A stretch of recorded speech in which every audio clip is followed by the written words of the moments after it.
I said, I put stupid. He went home. Stupid. Stupid. Stupid. I wrote with You O's. cannot call someone one of the best singers on the show and then send them home. And not You steal can't them. do that.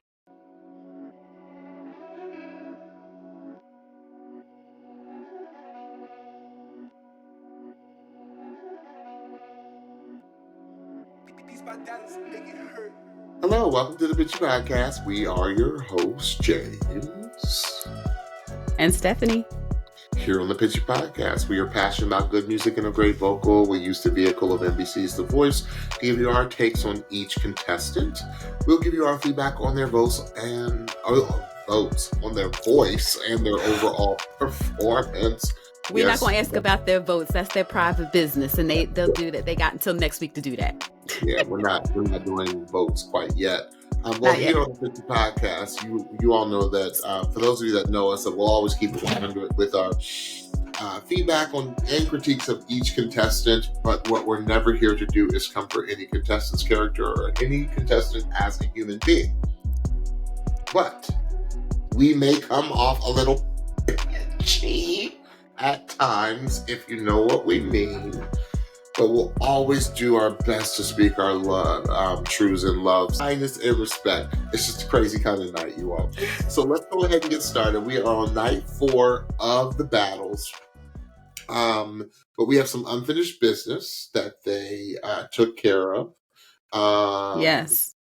We needed to see who our cliffhanger, and we needed to see who Austyns was going to select, because he had multiple chair steals for his performance with Jose. Yes.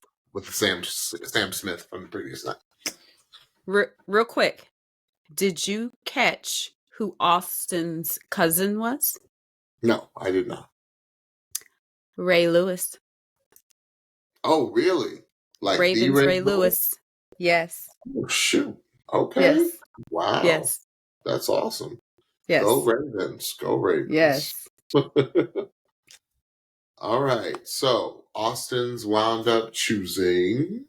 He chose Coach Snoop, and it was really cool. I bring Ray Lewis up because they kind of did like a football celebration, like a touchdown celebration, as they greeted each other after Austyns chose Snoop. Awesome. Okay, great.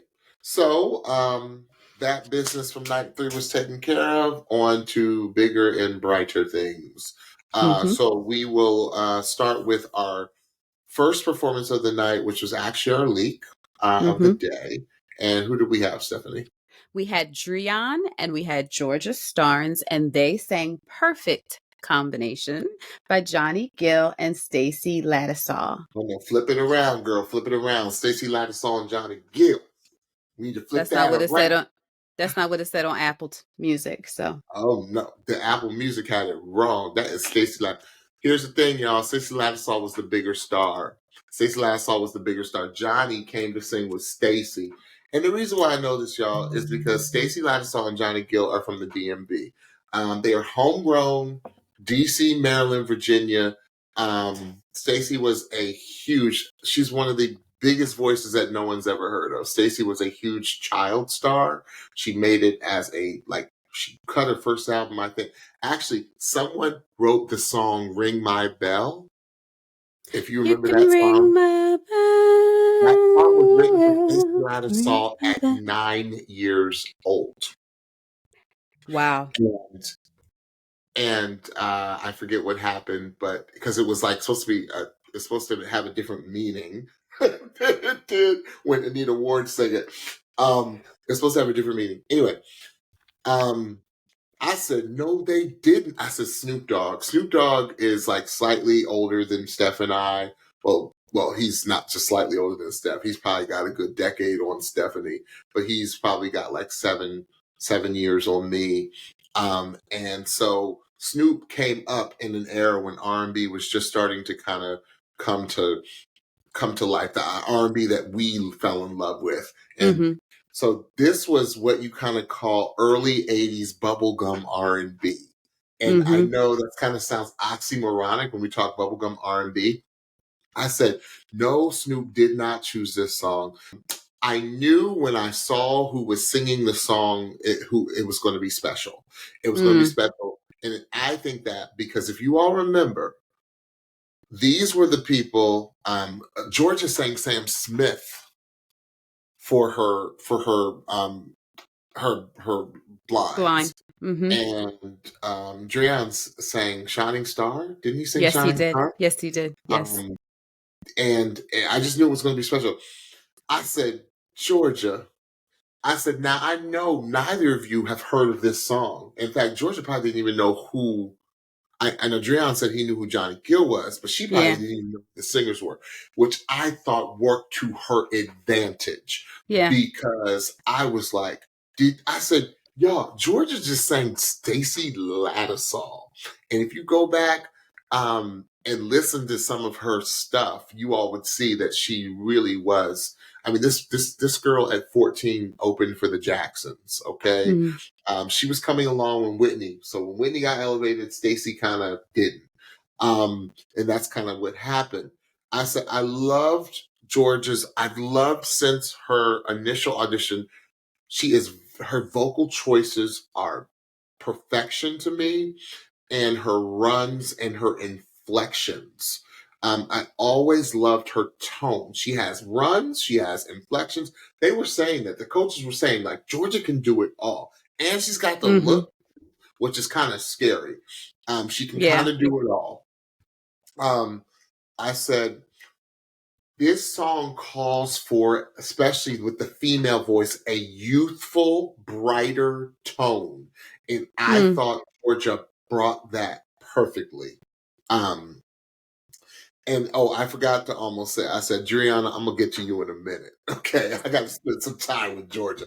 DREION, I'm going to get to you in a second, sir. I love the brightness of her voice. I said, Georgia's a voice I just want to keep hearing. I said, now DREION. I said, what I love, number one, Stephanie is very familiar, I know, with Johnny Gill's voice. What I love, number one, Johnny Gill, if y'all don't know him, he has a very distinct, he sings in a growl. That's the best way to describe him. He has a very distinct voice, and I thought that he did a perfect job of not singing it like Johnny Gill. He was DREION 100%. I said, you made that song all yours, sir. You did. I said, the way you finish phrases, did you hear how this man finishes his phrases? I said, it was just perfect runs, perfect finishing of phrases. I said, perfect choices. Come on, Choice. Like the choices that he was making vocally. It was when she was singing, everything that he did in the background was to compliment her. Yep. And it sounded sick. And that's a gracious singer, in my opinion. They look like the two of them had a ball putting this together. But I want to really applaud Georgia in the fact that I know she probably didn't have a clue what this song was and why she was given this song. And I thought she handled it like a pro. I thought she was very professional. And then I said, you know what? Okay, I'm going to let you talk because we're going to talk about, I'm going to save my comments for what happened because I have issue. I take issue. I take major issue. I get it because we know this show, but I take issue. Stephanie? First of all, I really appreciate it, or I want to take a minute to appreciate Coach Snoop for his coaching, particularly for DREION, because I could tell watching the rehearsal that there was a bit of a block, like there was a little bit of a block or like a bit of a wall he was putting up. And it's because DREION is married, and he wanted to be respectful, and I could tell that he wasn't putting in as much emotion to the song as he could because he was trying to be respectful. And I love how how Snoop basically told him, like, you can be respectful, but also pretend like you're singing to your wife or pretend like you're acting. Put yourself in the place of singing to someone that you really love, even though it's with somebody else. And this is And coming from someone who's still married to his high school sweetheart. come on, I love that. I love that. I can't tell you how much I love that. And You know? it's so funny you say that, because I have seen countless clips this week of Snoop talking about his wife and their marriage. Yeah. And it is one of the most inspiring things I have seen in a while. So big up to both of y'all. Yeah, it's them bushes that keep him chill. Whatever it takes. Whatever it takes. Whatever it takes. I'm gonna start with DREION. Dude, the 80s R&B soul singer of it all was all up in your throat. Yeah. He gave me passion. He gave me emotion. He gave me performance. There was one part where Georgia was singing and he did like a spin. I said, work. Work. There was one thing that he did that I have not heard on this show. And all I can do is describe it, and you'll probably know what I mean. It was like a whip note, like he whipped a note. It was like an 80s sound that he did that I just thought was fantastic and totally appropriate for the song. DREION has immense control over his instrument. And even though he has control, I love the freedom and how natural he is making the choices that he made and doing the runs that he did. It was like he was just up there being and not thinking. And I love to see that. Georgia, you might have one of my favorite voices this season. Oh, it's so funky. Child. This is nuts. Child. She went to Booker T. Washington, though. She went to one of the greatest high school art schools in the country. She a Texas Bama, and I could hear it all up in her throat. It was like, I was like, there is some secret sauce in that throat, and I was like, give me go back and listen to her Sam more. Smith again and to remind myself of that voice. Okay, it is. It's so R&B leaning, so soulful, and it's funny that you call it bright. I don't see it as bright. I see it as deep and rich. Like, her vibrato is just beautiful. I love the extended notes that she did where you could hear that soulful vibrato that she has. And also, when they sang together, her voice cut. Unlike any, it's as if they did something different to her mic, that her voice just cut. And it was almost to the point where it was like, can you hear DREION, and are you trying to oversing him? I don't think it's what it is. Like, her voice just cut. Like, you could just hear all the nuances of her voice. Yeah, it just cuts. It just cuts. And when I say that, I meant what the song needs, because it's a teenage love song, and I felt like she didn't make it sexy, because she didn't. No, you're okay. Then you're absolutely right. I felt she gave what the song needed to, in the context of the song, if that makes sense. She had the right spirit for the song. That's correct. Yeah. Mm-hmm. She can give you sexy. She could have, but that would not have been appropriate for this song. This is a Lovebird song. Yeah, and I thought that she matched DREION's energy and his flavor that he was bringing as well. I did feel that in some of the runs that Georgia did at the end of the song, there was a little less control and a little less precise execution. But that's just That's not a big deal. It was not distracting. It actually highlighted even more the flavor of her tone, because she was trying to give like a, and I was like, please just do all of the Yeah, things. Just sing yeah, everything. yeah. Oh, I And get that. Yeah, that one that was a little off. I was like, well, you don't need to do all that, even though yeah, you sound good doing anything. But exact. And I know that's yeah. Yeah, yeah. So I loved it. I really loved it, and I was hoping you loved it too, because I knew you knew this song.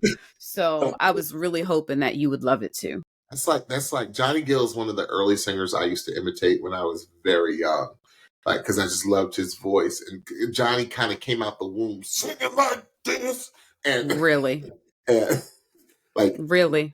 he could sing like that at like 14, 15 years old. Yeah, And I said I put great rendition. I put this was such a great rendition of this. Do you I know the loved it. original version of this, I Stephanie? vaguely, Yeah, vaguely. it's very obscure because Mhm.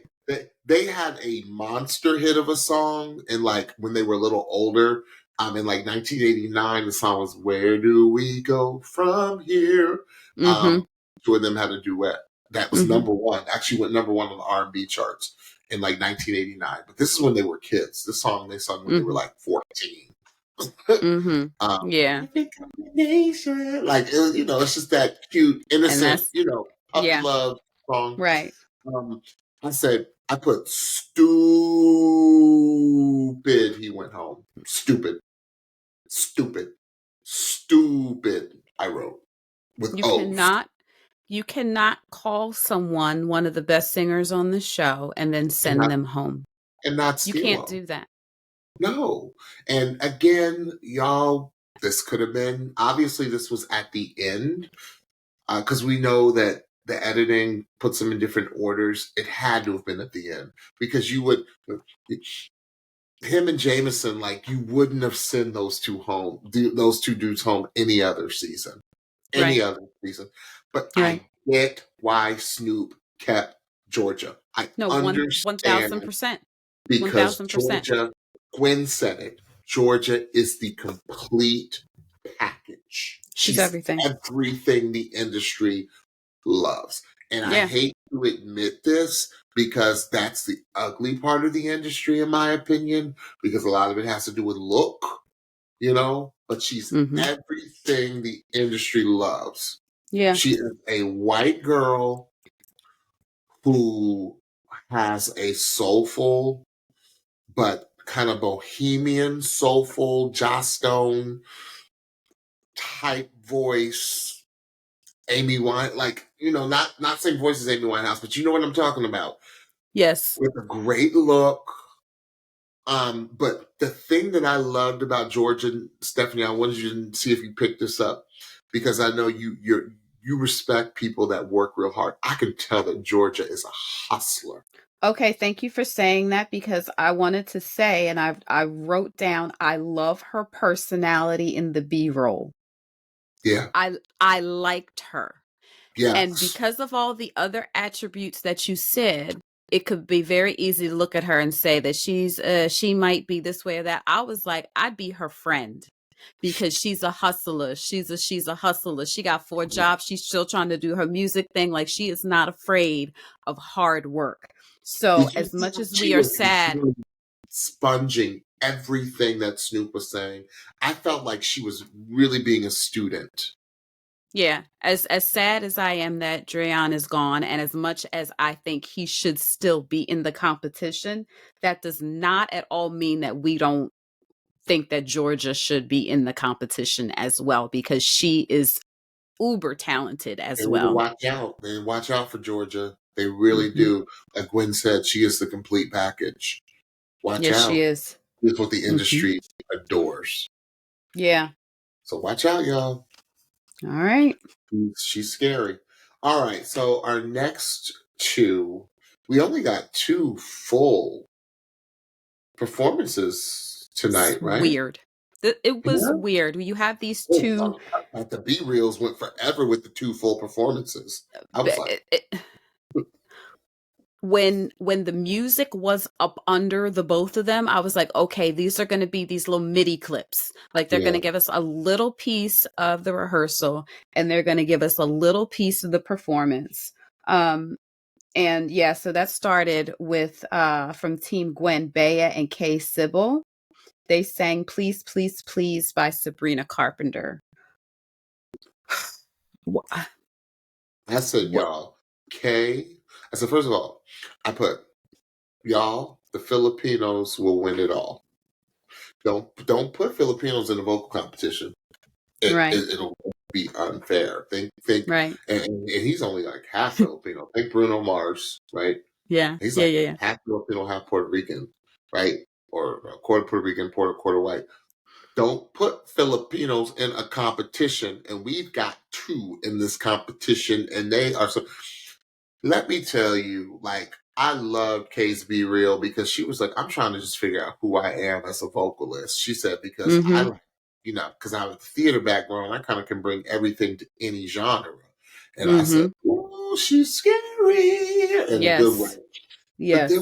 But then when they highlighted Kay's singing, I was just like, what in the French? Like how are your highs and lows flawless? How are you? Wow. I said, and I said, and I wrote, I said, Beya is still a complete vibe. And it was just not fair to pair Beya up with Kay. Because Kay's just really so next level, because Beya would have beat anybody else but Kay. Because the Beya, the little that we heard Beya was giving too.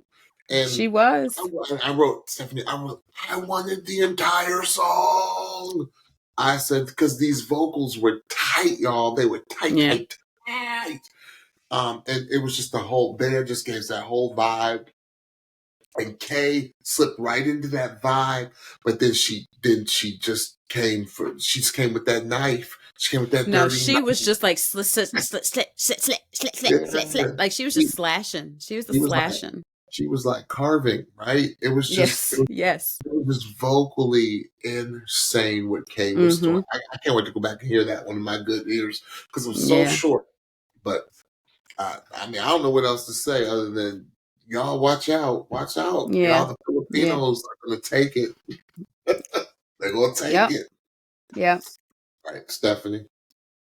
Oh, that's all. I don't have nothing else to say. There's nothing to talk about. Like, it's so hard. No, because it feels so unfair. Like that's all. It feels so unfair to like try to really have a discussion about like half clips and edits. Like the only thing I can say is that based on what they showed us before anybody opened their mouth up to sing on a stage, it was clear that Kay was going to win the way that they edited the clip. Right. So the next one, Jaukeem and Tsola, was even worse.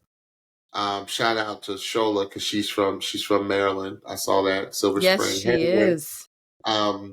Where they did Higher Love, which is by Steve Winwood, which I think they did the Whitney Houston version. Because remember, they came out with that Whitney version a couple years ago. Yeah. They found somewhere in some vault because it was unreleased. The vault. I said, you know what? I love the harmonies. Like, did you hear how Tsola was harmonizing? Like she had a really, in my opinion, and this is not a knock on her, she has a really good background singer voice. Yeah. Like where it's like her I could tell her harmonies were so tight with his. She's like really in the cut and just she matched really well. I said this young man, I said he's just a flat foot singer. He's just a flat foot singer is what I wrote. I said he's just gonna get better and better and better and better. I said he is going to he's not there yet, but I said this if the trajectory that he is on, I think he's going to be a generational talent because and it's not just the voice, he's got the personality of it too. He reminds me, he's got so much effervescence he reminds me of a young Michael, like when Michael was young, like Mm-hmm. before Michael, like you couldn't take your eyes off of him, and like there was just a light about him, and I just loved her whole vibe. Her vibe. Oh, I loved her vibe. It was like, so regal. Yeah, her vibe. I'm gonna assume with that her name that she is West African.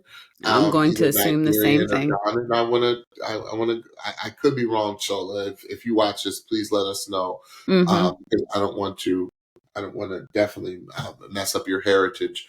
But Right. you just had this whole vibe about you, and I felt like you really took care of him.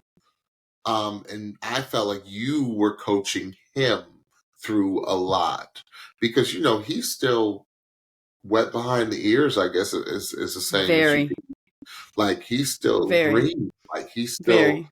like he's like wow, like he's a kid. Right. And Right. she was like, you know what, I respect you and blah blah blah. And I wish we would have seen more of you because I liked your whole vibe and I loved your voice, Stephanie. She was another one, just like Torian, I know where nothing. we got nothing.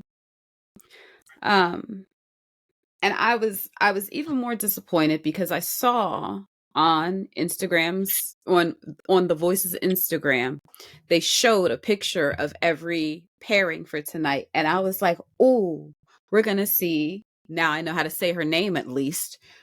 We're gonna see Shola because we did not see her because she was a quick clip in the blinds.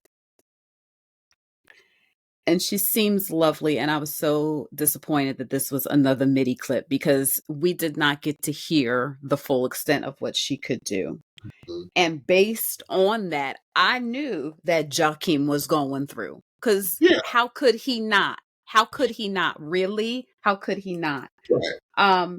I also love kids on the show, not taking away from his talent at all because he's got a they love a kid. They love a kid. I also did not love the clip that they chose to use as the clip of what they were going to show of their performance because honestly, I did not think that it highlighted either of them well. I really didn't. I thought they both sang in the B reels better. Like I did. Mine off of the B reel. Okay, then yes. Yes, I was not, I didn't love what I heard on the stage, and I know that they can both they are both better than what the little piece that they chose to show of the both of them. I'm really excited for Jaukeem. I'm really excited to see more of him. I am looking forward to seeing him in knockouts. I wonder who he will be knocked out against. And I'm really sad that we did not get to see more of Shola.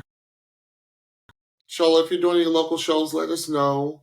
Mm-hmm. We want to support you because we just like your entire vibe. We just like yes, we do. We love your voice. We really did. She reminds me of a friend of ours with a name that rhymes with her. I mean, that's the first person I thought of too. Yep. Just the style, the whole, like you said, the regalness. The regalness. She just like, it was just like a look. She just was like this. Yes, just right? But just it wasn't pretentious. It wasn't pretentious. No, it's a light. It's a light, Shola. You have a light. Okay, so the headliner of the night, the closer of the night, were two of the probably best blinds of this season, and they both chose Michael Bublé as their coach. And I got very excited, and I also got very emotional. I was telling Stephanie earlier, I was like, I love it when, like they did it last night with the two gentlemen at the top of the show. I love it when two of the most powerful vocalists are pitted against each other because I think it just elevates singing, and you get a real treat. You get real art in Aliyah and Sofronio.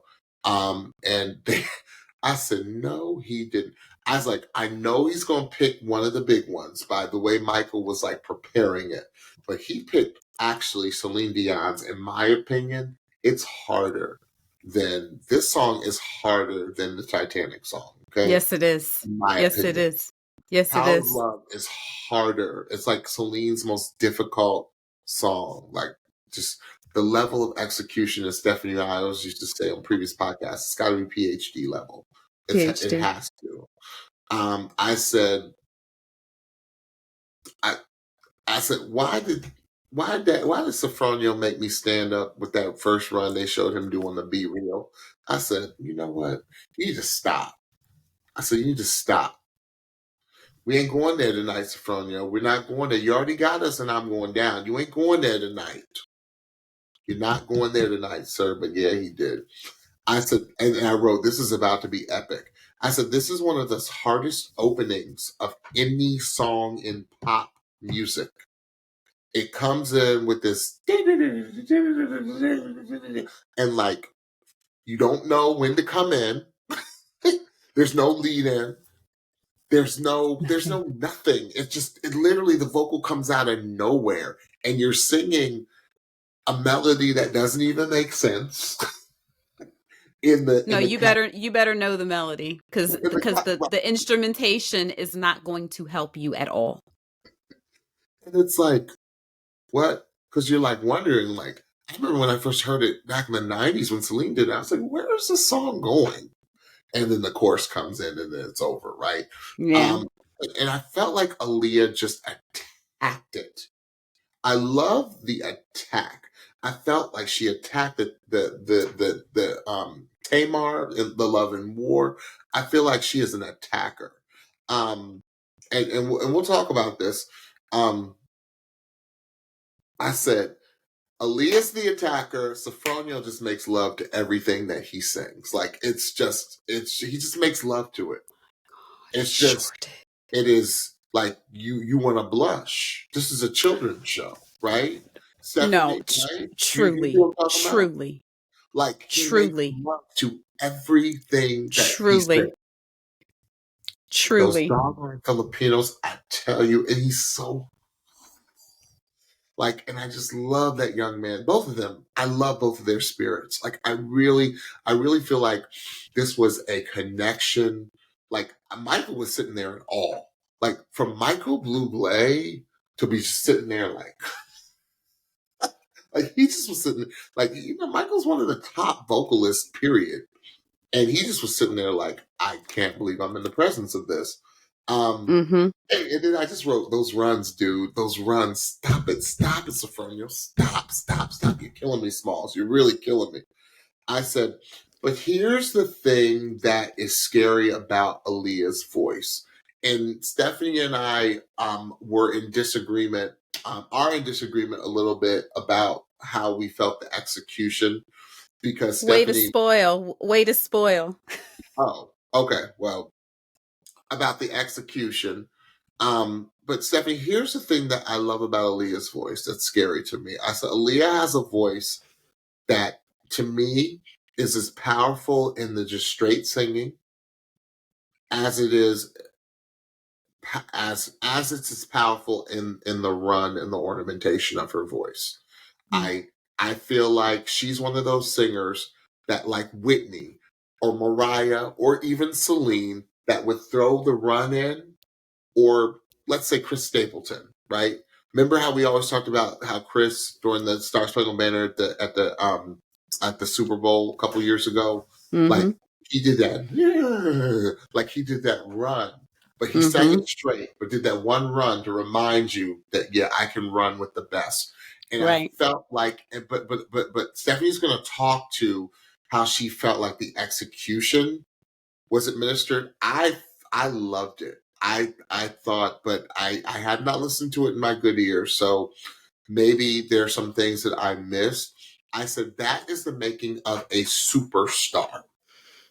I said Aliyah and Stephanie, would you agree that what she did in Love and War was superstar quality? Would you say that? 1,000%. With her blind. Yes, 1,000%. No, I'm saying for the pitchies. Oh, What okay. you did with her blind, because a lot of you, I don't know, some of you may have just started watching the show now. she's a superstar to me. She's a superstar.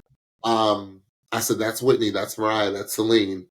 I said, what a treat to hear these incredible voices at the top of their game. It was just I just thought it was just a ultimate treat tonight. But Stephanie and I had a little discord with this one, so I'm going to let her break it down for you as to her angle. Stephanie? My Lord, I had forgotten about this song, and just as you said, Bublé was hinting to the fact that he was going to give them an epic song. So I got like the Rolodex of epic songs running through my mind, and I'm like, which one are we doing? Which one? What are we going to do? When he said "Power of Love," I said, "Holy sh!" I said, "Holy sh!" Hardest of the epics. So this was a battle between CeCe Winans and Bruno Mars. Aliyah reminds me a lot of CeCe Winans in look and in her throat. And Sofronio, we already said. They used to call CeCe the Gospel Whitney, right? Yes, yeah. And Sofronio, you close your eyes and you think you're listening to Bruno. It's really crazy. Dare I say better?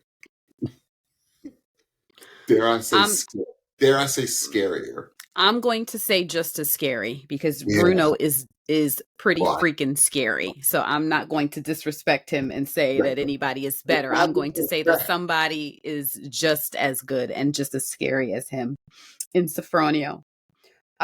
That opening to that song, as James said, is frightening, to say the least. I'm glad you said that, Stephanie. It's frightening.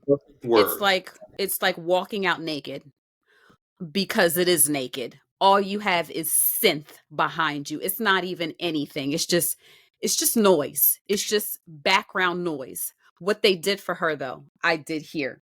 And this was kind. They gave her a little shh. They had to give her something, James. They couldn't have her just go out blind to that song. It's just not fair. It's really just not fair. I have a feeling that when Celine sings that song, because Celine's such a diva, that the band is probably like, whenever you come, when you come no, 1,000%. No, 1,000%. But we'll be with you when you come in. Exactly. But they'll vamp it, right? Yes, exactly. Yes, but they could not do that in this instance. So they gave Aliyah a little bit of a just like something to guide her. Okay, so I appreciated that for her. I thought that she handled that first verse spectacularly. I think that it's funny.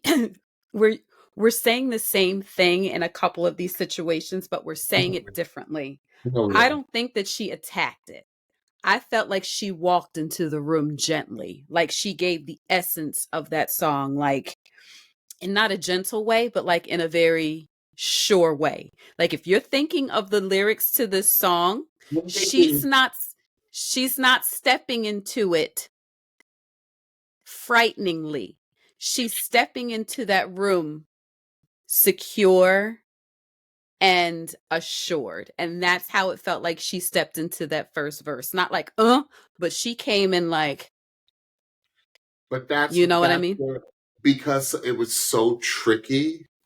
I feel like, and that's why I use the word attack, because some people may interpret attack as but that was self-assured confidence. Like I can't even hear I can't even hear that tune in my head, like, because it's so in the ooh, Jesus, of love asleep and tight.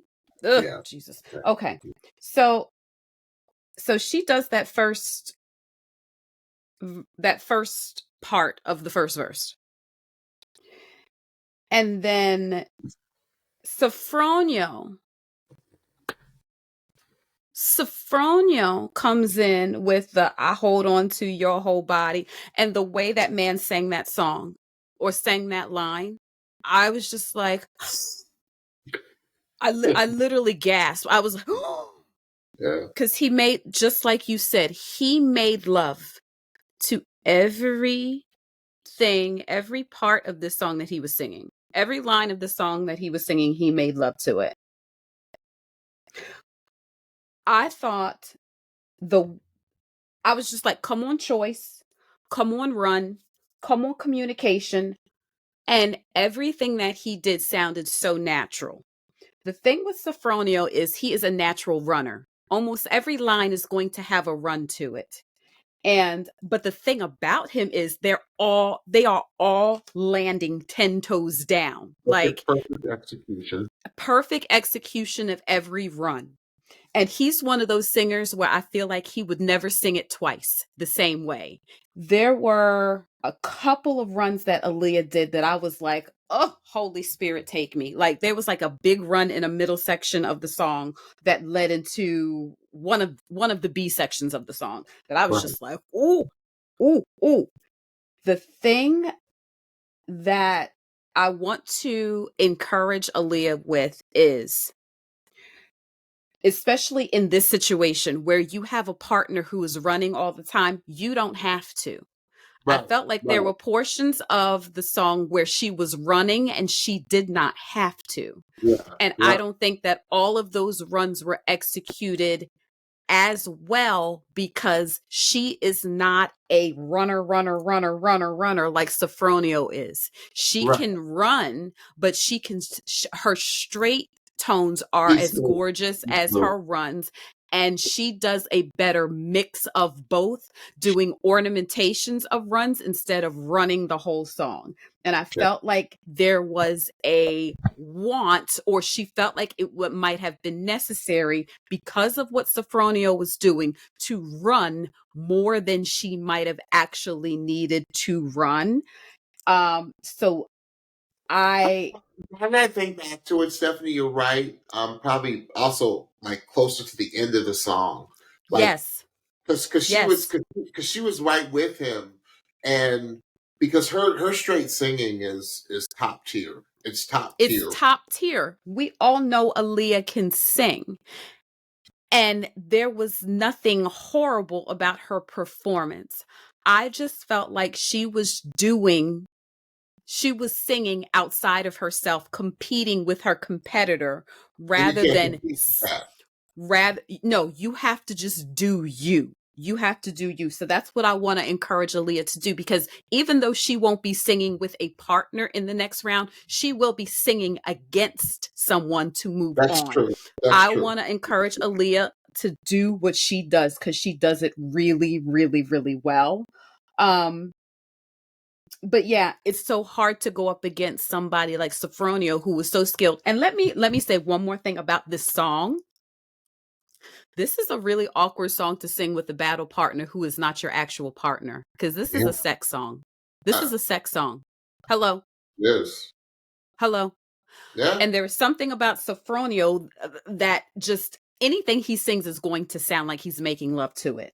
Right. It's really hard to try to sing this with somebody, and I don't think that they did a bad job of communicating the song. I just think that maybe for her that could have been a barrier too, because it's really hard to sing a passionate song with someone you're just getting to know, and having to make it communicate that side of it as well. But they sang this thing. This is a hard song to sing, point blank, period. And they did a great job. I think the reason why, like, you really lost your mind last night over Danny and Dion is Danny and Dion stayed in their own lanes, right? 1,000%. Yes. They stayed in their own lane. So you're saying, Aliyah, you got a lane. You got a lane that's all yours. Hello, she sang Tamar Braxton in the blinds and murdered it. Yeah. There is no doubt She was about. murdering in the Be Real. She was murdering in the Be Real for There's this. no doubt about Aliyah's talent. I just want her to stay in her lane. Yes, Dion and Danny both work because Danny and Dion both do something very similar. Their lanes are similar. There is just a rock holleration and a soul holleration, right? For Oh, Aliyah, the she's singer you got were the thinking CC of one. was D Smooth.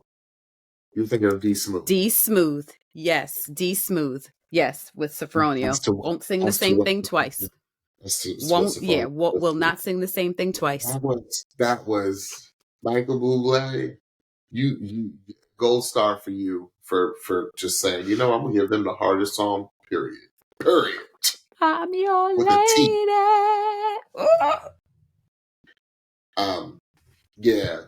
Yeah, Sofronio, there ain't nothing you can do, bro. And then like I said, Aliyah, you're a superstar.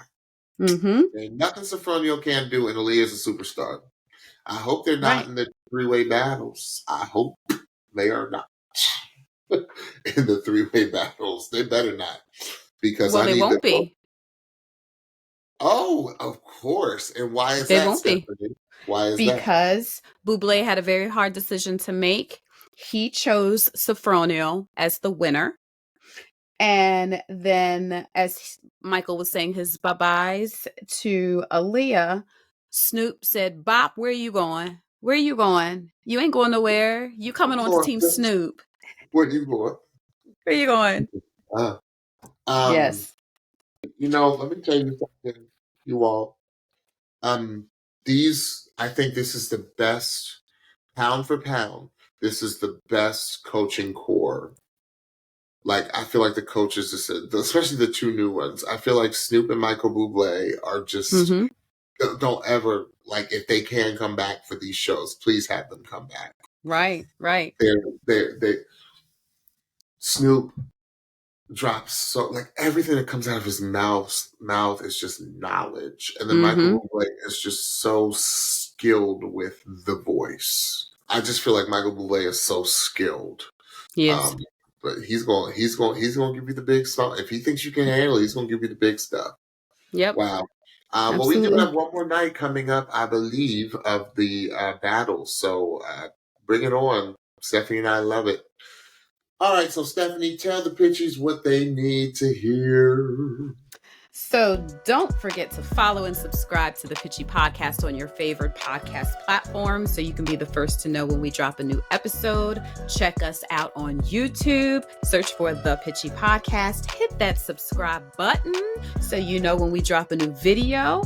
Don't forget to follow us on Instagram and TikTok at The Pitchy Podcast for new episode alerts, episode clips, and so much more.